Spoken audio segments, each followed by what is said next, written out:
किसी ने बड़े कमाल की बात कही है कि फितरत तो कुछ यूं भी है इंसान की कि बारिश खत्म हो जाए तो छतरी भी बोझ लगने लगती है।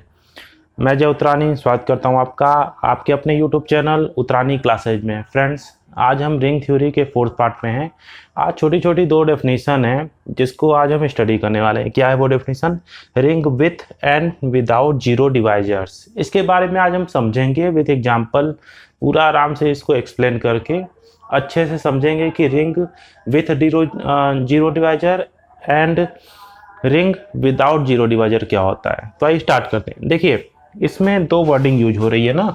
क्या यूज हो रही है? Ring with zero divisor and without zero divisor. ठीक है, तो इसको समझने के लिए हमको क्या पता होना चाहिए? रिंग की डेफिनेशन पता होनी चाहिए कि भाई रिंग होता क्या है, और सबसे इंपॉर्टेंट चीज कि जीरो डिवाइजर क्या होता है वो पता होना चाहिए। तो देखिए, रिंग, पहले रिंग को समझते हैं। क्या होता है रिंग? आप ये जानते हो कि R प्लस और डॉट के साथ मिलके अगर 8 प्रॉपर्टी को सेटिस्फाई करे तो उसको रिंग कहते हैं। अब क्या होती है वो 8 property? A dot B belongs करना चाहिए R में। मतलब अगर A और B आ रहा है तो मल्टीप्लाई के साथ वो क्लोजर प्रॉपर्टी को सेटिस्फाई करना चाहिए, है ना। ये तो हो गई फर्स्ट। सेकंड, इस सेकंड में 5 प्रॉपर्टी इंक्लूड है, जो मैंने 8 का नाम लिया था। तो अब ये सेकंड में कोई एक नहीं है, इसमें 5 प्रॉपर्टी इंक्लूड हो गई। ठीक है, क्या है वो? कि आपका जो आर है वो प्लस के साथ अबेलियन ग्रुप होना चाहिए। ठीक है, अब अबेलियन ग्रुप होने के लिए क्या होना चाहिए? आप जानते हो कौन कौन सी प्रॉपर्टी?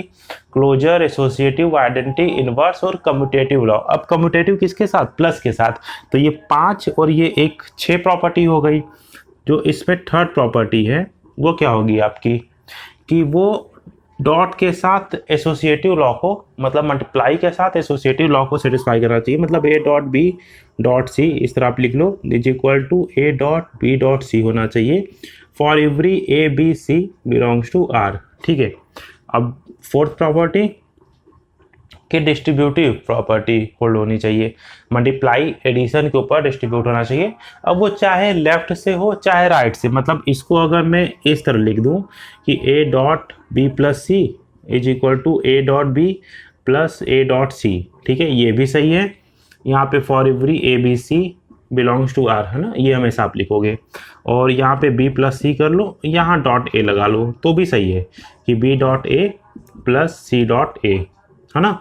यहाँ पे बी ए फॉर एवरी वाला केस आ जाएगा। अब चाहे ये लेफ्ट से करे चाहे राइट से, है ना, ये दोनों डिस्ट्रीब्यूटिव प्रॉपर्टी में आपका आ गया, है ना। तो ये एक और इसमें 5, ठीक है, 6 7 8। अगर ये 8 प्रॉपर्टी ये आर प्लस डॉट का स्ट्रक्चर सेटिस्फाई करता है तो इसको कहते हैं रिंग। ठीक है, अब रिंग तो समझ में आ गया सर। अब ये क्या होता है? Zero divisor. तो सिंपली जीरो डिवाइजर, ठीक है, अगर अब रिंग है तो भाई इस प्रॉपर्टी को सेटिस्फाई करेगा। ठीक है, इतना तो समझ में आ गया। अब क्या होना चाहिए कि इसमें तो ये आता होगा जीरो। ये जीरो क्या है? ये जीरो कोई एलिमेंट है। अब क्योंकि ये आर प्लस हो रहा है तो एडिटिव आइडेंटिटी जीरो तो उस आर में आता होगा, बिल्कुल आएगा। ठीक है, अब क्या होना चाहिए कि इसमें कोई 2 ऐसे एलिमेंट मिलना चाहिए, ठीक है, जिसको क्लोज करें तो अगर इसकी वैल्यू जीरो आती हो, ठीक है, और इस टाइप का हो कि ए भी जीरो ना हो,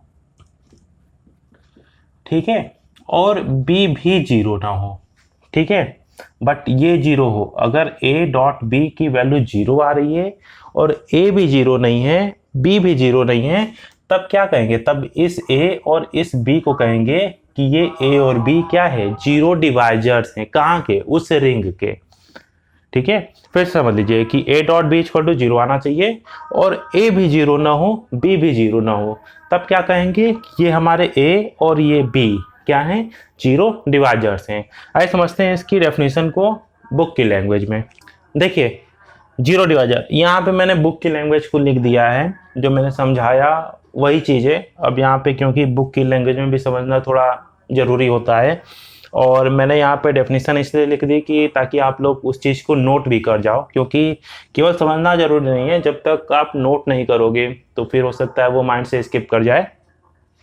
देखिए, by the elementary properties of a ring we know that if zero is an additive identity in R, ठीक है, zero additive identity R plus abelian group होता है, जीरो एडिटिव आइडेंटिटी होगी, then A zero is equal to A zero. ये तो elementary properties हमने पढ़ा था, इसीलिए यहाँ पे एलिमेंट्री प्रॉपर्टी का यूज किया है। इसके पहले वाला जस्ट लेक्चर जो है, थर्ड पार्ट जो आप रिंग थ्योरी का है, वो पूरा एलिमेंट्री प्रॉपर्टी पे ही बेस्ड है, ठीक है। जैसे अगर आपको डेफिनेशन में थोड़ी कंफ्यूजन हो रही है, या ring with unity, commutative ring क्या होता है, एलिमेंट्री प्रॉपर्टी, तो फर्स्ट सेकंड थर्ड पार्ट जो है वो इसी पे बेस्ड है, पूरा बना हुआ है। उसमें मैंने अच्छे से उसको एक्सप्लेन किया हुआ है, तो वो एक बार जरूर देख लें, ठीक है। अब देखिए यहाँ पे क्या हो रहा है। अच्छा हाँ, जो भी प्रॉपर्टी जैसे या डेफिनेशन अप्लाई होती है, तो हमेशा याद रखिएगा कोई भी आप थ्योरी वाला पोर्शन पढ़ते हो अलजेब्रा का, फॉर एवरी वर्डिंग जरूर लगाना, क्योंकि सबके लिए कोई स्ट्रक्चर हम बना रहे हैं ना।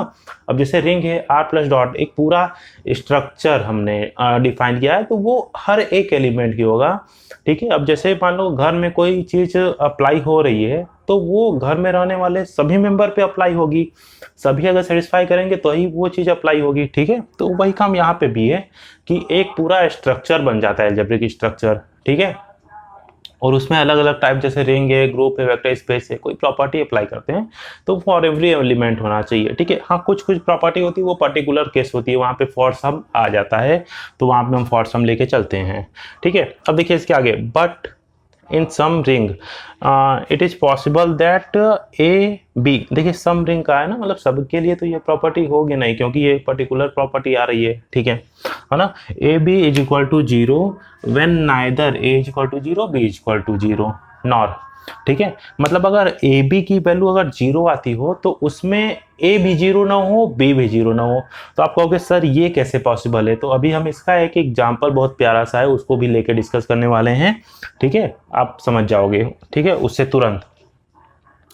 Then such type of elements A and B are called zero divisors। तो जो ये A और B होगा, इसको हम क्या कहेंगे, इसको हम जीरो डिवाइजर कहेंगे। अब जो टॉपिक में लिखा हुआ था ring with zero divisor, without zero divisor, तो विथ जीरो डिवाइजर की डेफिनेशन हो गई क्या, बस आप इतनी चीज याद रखिएगा, ठीक है, कंफ्यूज मत होइएगा, बस इतनी चीज आपको याद रखनी है कि A B equal to zero when neither A equal to zero nor B equal to zero, मतलब ए बी की दोनों का कंपोजिशन जो आ रहा है वो जीरो एलिमेंट आ रहा है। अब ये जीरो एलिमेंट किसी भी टाइप का हो सकता है हम ए और बी अगर मैट्रिक्स लें तो ये नल मैट्रिक्स टाइप का हो सकता है, ठीक है। एलिमेंट पे डिसाइड करेगा कि वो किस टाइप का जीरो है, या ये एलिमेंट किस टाइप के हैं, ठीक है। बस इतनी चीज आप याद रखना, ठीक है। रिंग विथ जीरो डिवाइजर, मतलब उस रिंग में इस टाइप के एलिमेंट कोई आए ए बी, कि उन दोनों का कंपोजिशन जीरो आए और ए भी जीरो ना हो, बी भी जीरो ना हो, तब उस रिंग को कहेंगे ring with zero divisor. Ring without zero divisor, मतलब उस रिंग में इस टाइप के कोई एलिमेंट मिल ही नहीं रहे हैं, है ना।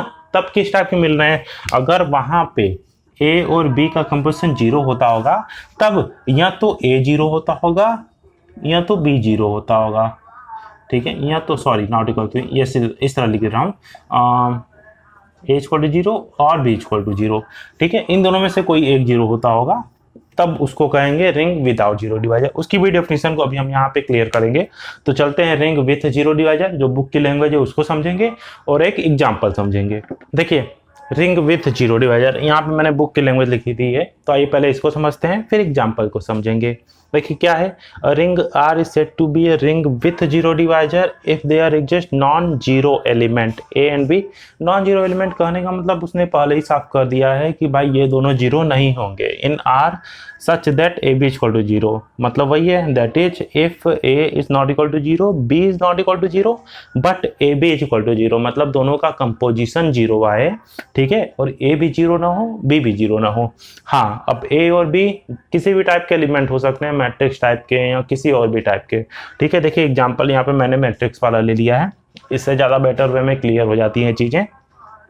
देखिए the set M of all matrices of order 2 cross 2, M कोई सेट है ना, वो 2 क्रॉस 2 की सभी मैट्रिक्स को रखा हुआ है, ठीक है। There elements as integers from a ring, ठीक है, सब उसके एलिमेंट जो है वो इंटीजर टाइप के हैं, with zero divisor under addition and multiplication, मतलब ये m प्लस डॉट है ना, m प्लस डॉट ये रिंग बनाता होगा। अब इस M में कई सारे 2x2 की पूरी मैट्रिक्स टाइप का सेट होगा, ठीक है। अब देखिए यहाँ पे हमने जो A की वैल्यू ले ली, ठीक है, ये 2x2 का 1 1 1 1 ले लिया, B की जो मैट्रिक्स जो जिस टाइप के लिए वो -1 -1 1 1 इस टाइप का लिया। जब इन दोनों का कंपोजिशन आप कराओगे, दोनों को जब मल्टीप्लाई कराओगे तब आपका क्या देगा, 0 देगा। लेकिन आप यहाँ पे दे सकते हो, यहाँ पे आपको दिख रहा है ना कि A भी 0 नहीं है, B भी 0 नहीं है, मतलब ये हमारा A और B क्या है, 0 डिवाइजर है, रिंग विथ 0 डिवाइजर है, ठीक है। मतलब ये जो M प्लस डॉट जो रिंग बना रहा है वो 0 डिवाइजर रखा हुआ है। क्यों? क्योंकि यहाँ पे हम देख सकते हैं कि A B का हमने कंपोजिशन किया तो वो 0 आया, और यहाँ पे A भी 0 नहीं है, B भी 0 नहीं, यहाँ साफ साफ दिख रहा है ना, दोनों का कंपोजिशन O, मतलब ये 0 नल मैट्रिक्स आ गया 2x2 का, ठीक है। मतलब ये रिंग विथ 0 डिवाइजर का एग्जाम्पल है आपका, इसको आप चाहो तो नोट कर लो। अब चलिए बढ़ते हैं रिंग विदाउट 0 डिवाइजर।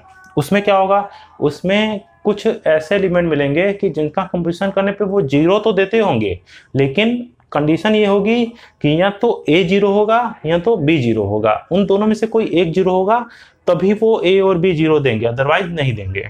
देखिए रिंग विदाउट 0 डिवाइजर क्या होगा, a ring R is said to be ring without 0 divisor if AB is equal to 0, ठीक है। then either A is equal to 0 और B is equal to 0, मतलब अगर दोनों का कंपोजिशन लें, दो एलिमेंट हैं तो वो 0 आने चाहिए, और कोई भी एक उसमें से 0 हो जाए, या तो A 0 हो जाए, then either A is equal to 0 और B is equal to 0, तब इस एलिमेंट्स को कहेंगे, है ना, जो ये R इस एलिमेंट्स को रखा है तो इस R को कहेंगे कि ये रिंग विदाउट 0 डिवाइजर है, ये 0 डिवाइजर टाइप के एलिमेंट्स को नहीं रखा है, ठीक है। Example the ring of integers, है ना, इस set to be ring without 0 divisor. अच्छा सर ये कैसे, तो भाई आप ये जानते हो इंटीजर्स ये जेड का सेट ना, ठीक है। अब इसमें कोई भी दो ऐसे मेंबर लो आप कि जिसको आप मल्टीप्लाई कराओ, है ना, तो दोनों अगर नॉन जीरो एलिमेंट हैं तो दोनों का कंपोजिशन 0 देगा, कभी नहीं देगा। 1 2 2 आएगा ना, 2 3 6 आएगा ना, 4 5 20 आएगा ना, 4 5 जो 20, ठीक है। इस तरह से अगर कम से कम अगर 0 के साथ किसी भी और एलिमेंट को लेकर के यहाँ कोई भी हम ए ले लें तो मल्टीप्लाई करें तो ये 0 देगा। आप देख सकते हो कि भाई किसी एक को 0 होना ही पड़ेगा, ठीक है। और अगर दोनों 0 नहीं है तो उस केस में कभी ये 0 देगा नहीं। कोई भी ए और बी आप ले लो यहाँ से जेड से, और ये ए और बी दोनों नॉन जीरो हो तो वो 0 देगा नहीं देगा। मतलब क्या है कि जेड प्लस डॉट जो हमारा रिंग बनाता है वो रिंग विदाउट 0 डिवाइजर है। तो फ्रेंड्स आज के लिए इतना ही, मिलते हैं अपने नेक्स्ट में, तब तक के लिए स्वस्थ रहें, मस्त रहें, खुश रहें, जय हिंद।